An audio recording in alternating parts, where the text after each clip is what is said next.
திருக்கண்ணபுரம்ங்கிறது விதேசம்.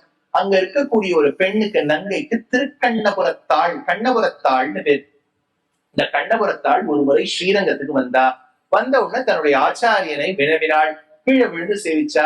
ஆச்சாரியனும் சிஷ்யையுமாய், ஆச்சாரியன் சிஷ்யை கண்ணபுரத்தாள், இவா ரெண்டு பேரும் படகோட்டிக்கிட்ட சொல்லி ஒரு பரிசல்ல காவேரியை தாண்டி போயிட்டு இருக்கா.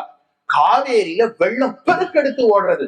அப்ப அந்த படகு ஓட்டுறவன் சொன்னா, நான் ஓட்டணும், ஆனா இந்த பரிசல் ஜாகிரதையா போய் சேரணும்னா இன்னும் ஒருத்தரோட வெயிட் தான் தாங்க முடியும். இந்த லிப்ட்லயே நீங்க போகும்போது பாத்துட்டேன்னா 4 பேரை தாங்க, நீங்க 5வது ஆளா போயிட்டேன்னா அது கொய்யோ கத்த ஆரம்பிச்சிடும். அந்த மாதிரி இந்த படகோட்டி சொல்லிவிட்டார், இந்த பரிசல்ல இன்னொரு ஆள் தான் தாங்கும், இன்னொரு ஆள் தாங்காது. அப்போ உடனே கண்ணபுரத்தாள் என்ன பண்ணி விட்டாலும் டக்குன்னு தண்ணியில குதிச்சுட்டாலும். குதிக்கும் போது ஆச்சாரியன், நீ எதுக்குமா குதிக்கிற? இல்ல, இந்த தேகம் வச்சு என்ன பிரயோஜனம்?